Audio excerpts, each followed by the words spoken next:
안녕하세요, 썰닥2입니다. 출출해서 초코파이랑 우유 먹었어요. 역시 초코파이는 우유에 먹어야 맛있는 것 같아요. 겨울이니까 다이어트는 버려두고 간식들 챙겨 드세요. 구독하기 눌러주세요.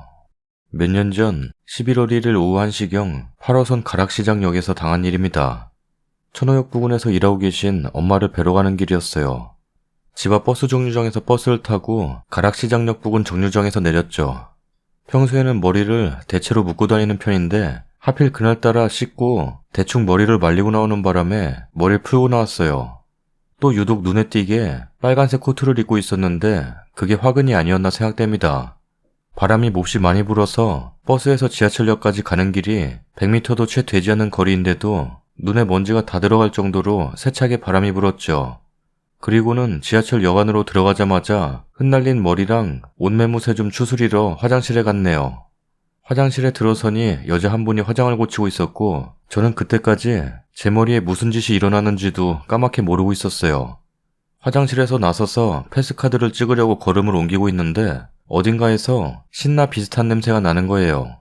코를 찌를 듯이 시큼한 냄새 있죠.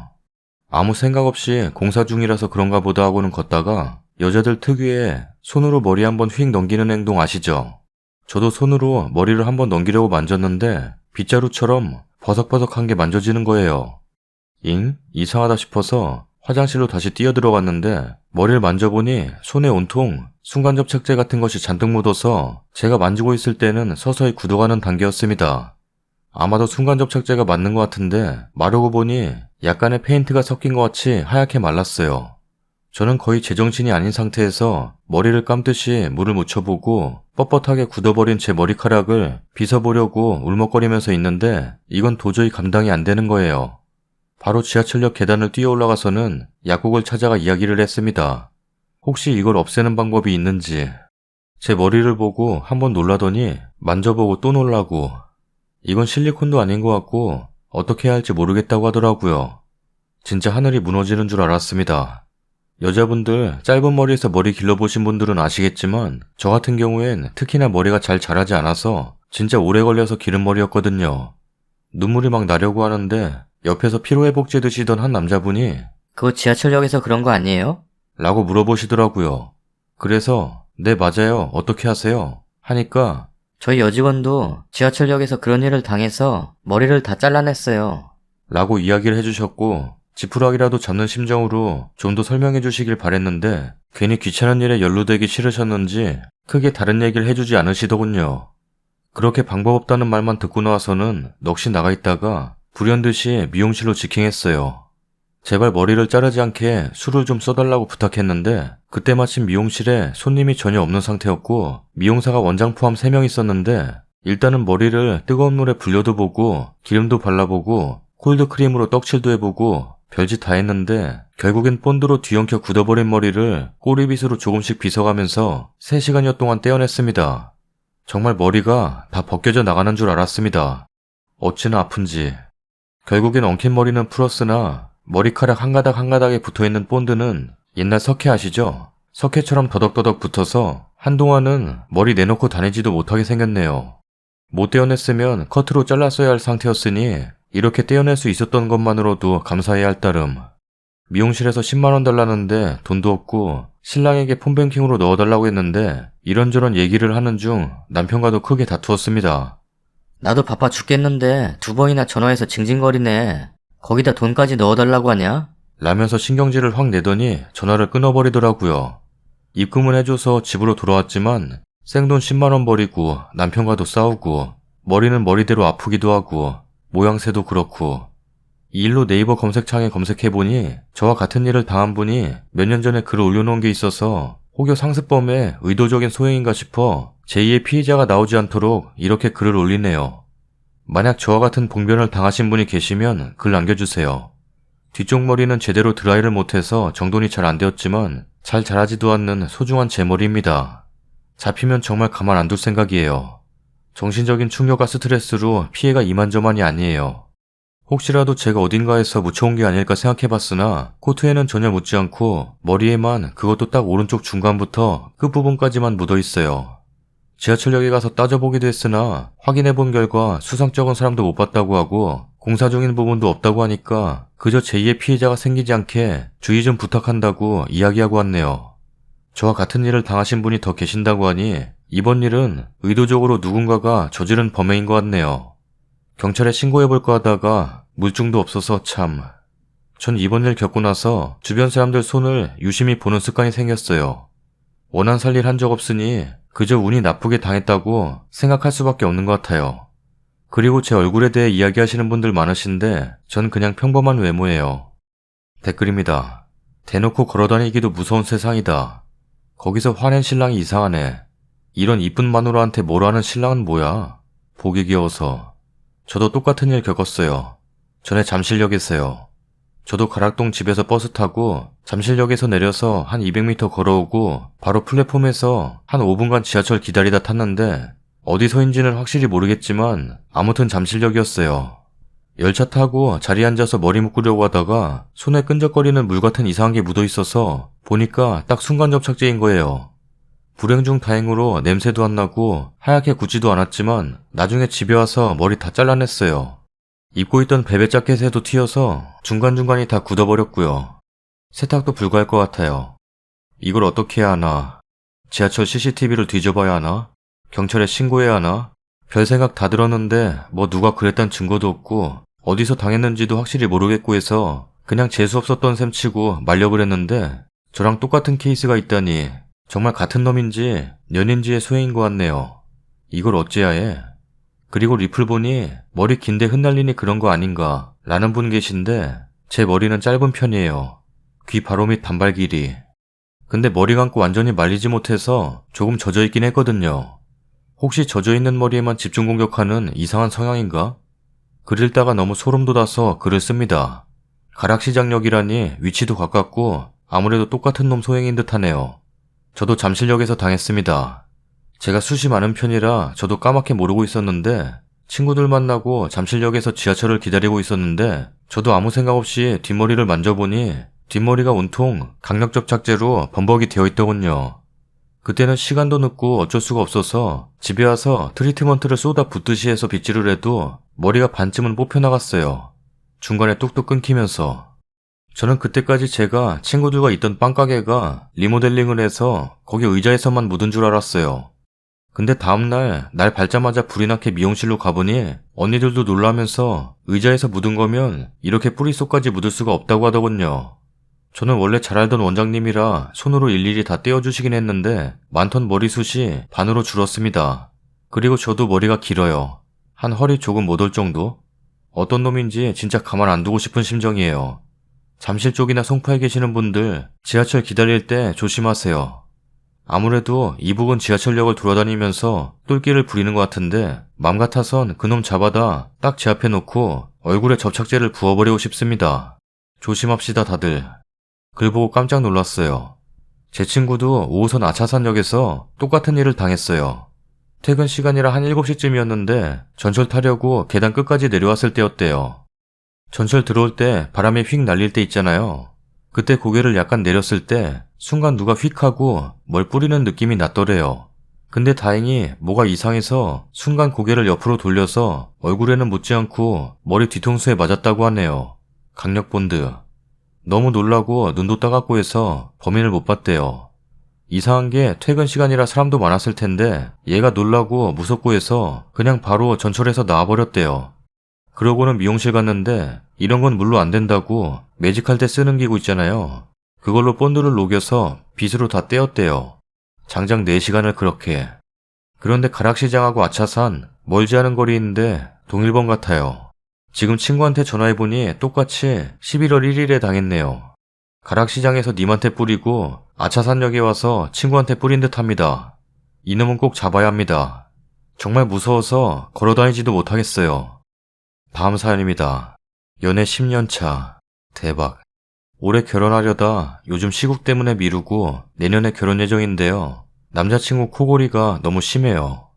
연애 초에도 심했지만 요 근래는 정말 말도 못하게 심해요. 기본 코골이 소리도 장난 아닌데다 수면 무호흡도 심해서 카악 하는 소리 아시려나? 그 소리에 놀라서 겨우 잠들어도 바로 깨요. 30평대 집 방 안에서 문 닫고 자도 놀러와서 거실에서 자던 친구들이 시끄러워서 못 자겠다 할 정도로요. 일주일에 이틀 정도는 남자친구가 와서 자는데 그 시간이 너무 공포고 저는 남자친구가 일어나야 겨우 자요. 같이 자?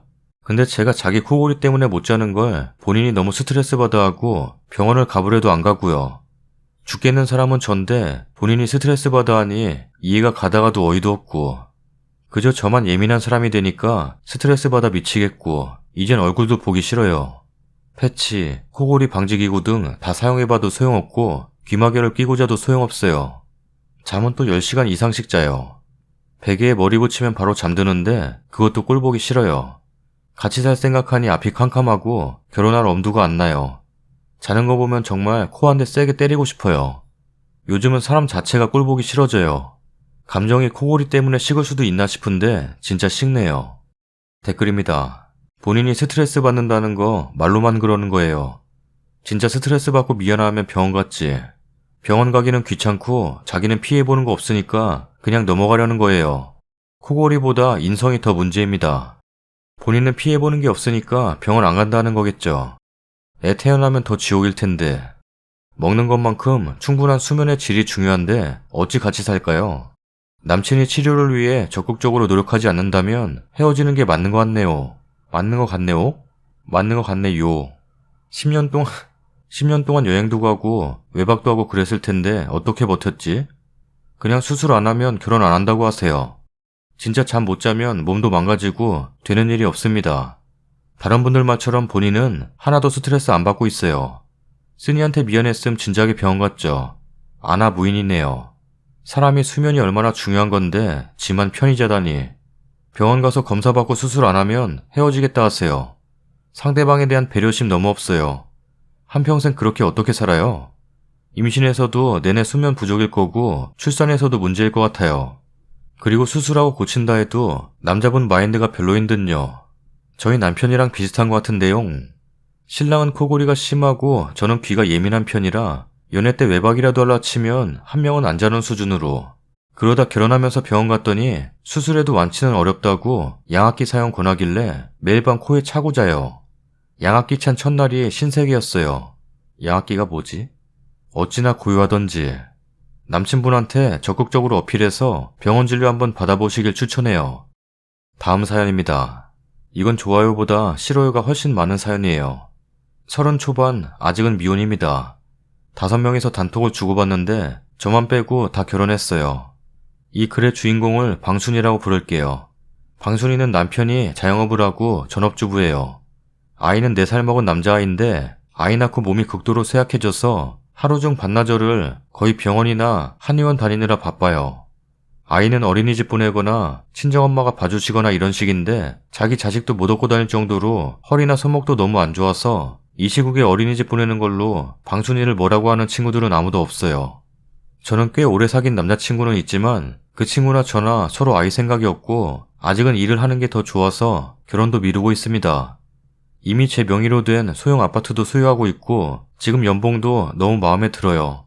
근무 시간이 긴 게 단점이지만 그냥 저는 지금 생활이 좋아요. 가정과 아이에 얽매이지 않고 온전히 제 생활을 누릴 수 있는 거요. 아이 있는 친구들이 더 늦으면 애 키우기 힘들어. 아이를 낳아야 진정한 어른이 되는 거야.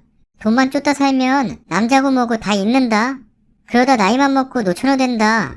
이런 식으로 저를 자꾸 후려치니까 스트레스를 좀 받긴 하지만 괜히 부러워서 그런다고 생각하고 있습니다. 그런데 이번에 방순이가 적금을 타는데 그 돈이 약 1,500 정도 되나 봐요. 순전히 자기 비상금으로요. 남편도 그 돈을 모른다고 해요. 아가씨 때부터 12년 정도 꾸준히 들어온 연금보험도 있다 하고 아이 명의로도 통장을 만들어서 3년 정도 붓고 있대요. 자기는 병원이나 한약에다 쏟아붓는 돈 아니면 2,000원 넘었을 거라고 너무너무 아쉬워하고요. 나머지 전업 친구들이 대단하다, 부럽다, 난리가 났어요. 자기들은 남편이 벌어다주는 돈으로 생활비 하기도 빠듯해서 그렇게 돈을 모을 수가 없대요. 어떤 친구는 조금만 모여도 못 참고 깨기 바쁘다고 그러고 그러면 이 방순이는 그래요. 없는 돈이다 생각하고 신경도 쓰지 말아야 해. 돈이 있다고 식구들에게 이야기하고 다니면 어떤 이유든지 이유를 대며 돈을 빌려달라고 할 텐데 절대로 빌려줘서도 안 된대요. 방순이는 전업인 친구들에게 영웅이 되었고 자기에게 비상금이 있어서 얼마나 든든하고 남편에게도 아쉬운 소리 안 해도 되고 뭔가 떳떳하다고 이야기하는데 저는 솔직히 너무 웃겨요. 1500. 그냥 본인들도 나가서 워킹맘 하면 남편에게 충분히 떳떳해지는 거 아닌가요? 저만 해도 저 친구들과 동갑이지만 벌써 제 소유의 집이 있고 여기가 아무리 지방에 있고 소형이지만 신축이고 그래도 중심가에 위치하고 있어서 약 1억 후반까지 뛰었거든요. 결혼할 자금도 충분히 모아뒀고요. 그냥 단톡방 전업 친구들 보면 이게 결혼해서 사는 삶인가, 3년 동안 고작 1500 모은 게 영웅 대접을 받을 일인가, 나에게 비상금이란 게 있기에 남편에게 당당하고 아쉬운 소리를 하지 않는 것이 전업주부의 인생인가, 그냥 오만 가지 생각이 다 듭니다. 저도 저렇게 살아야 한다면 결혼하고 싶지가 않아요. 물론 이런 이야기들은 절대 입 밖에 내뱉지 않았고 목돈 타서 축하해 라고만 했어요. 방순이는 고마워. 너한테 비하면 나는 아무것도 아니지 뭘. 이러네요. 알긴 아는 듯해서 별말은 안 했습니다. 하여간 단톡방에서 남편 이야기, 시댁 이야기 들으면 정말이지 결혼이 너무너무 싫습니다. 그냥 이렇게 일하면서 돈 모으고 오로지 나에게만 시간 투자하면서 간간히 애인 만나서 데이트도 하고 외로움도 풀고 그런 삶을 살고 싶어요. 익명을 빌어 여기다가 늘어놓았는데 이런 제가 이상한 건 아니죠? 이상해요. 치과 가야겠어요. 댓글입니다. 아니 그렇게 잘나셨다는데 마음에 여유가 하나도 없네요. 그냥 오 축하해 친구야 한마디 해주면 될 것을 이렇게 인터넷에다 별것도 아닌 걸로 글 쓰고 있는 거 생각하니 오히려 님이 안 돼 보여요. 아마 쓰니가 친구들한테 쌓인 게 있었나 봐요. 전업이 더 잘 맞는 사람이 있고 일하는 게 더 잘 맞는 사람이 있어요.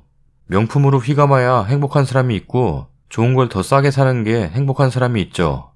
그 사람 처지에서는 최선을 다해 내놓은 결과일 텐데 그냥 애썼다 하면 될 일을 여기 이렇게 으스대며 쓸 일은 아닌 것 같아요. 쓰니가 그 친구들이 마음에 안 들면 조용히 손절하시고 맘맞는 친구로 다시 사귀면 될 일입니다. 전업 워킹 갈라서 깔아보지 마시고요. 그냥 그러려니 하면 되잖아 너도 참. 서로 다른 인생을 사는데 그런가 보다 하세요.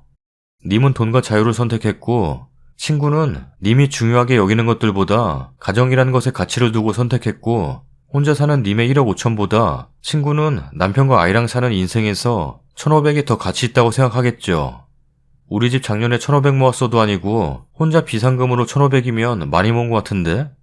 저 집도 당연히 매월 모으는 적금이나 집 같은 재산 빼고 말한 거겠지. 본인은 집 산 거 이런 거 이야기해버리면 애초에 비교 대상이 잘못됐어요. 저는 전업은 아니지만 이번에 남편이랑 부동산 투자해서 순이익 3억 정도 벌고 적금은 3천 정도 했어요.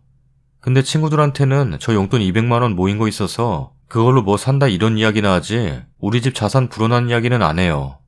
친구는 비상금 1500 이야기한 거밖에 없는데 혼자 자기 자산이랑 비교하고 북치고 장구치고 도랑치고 가재 잡고 결혼한 친구한테 우월감을 갖고 싶어하는 걸로밖에 안 보여요.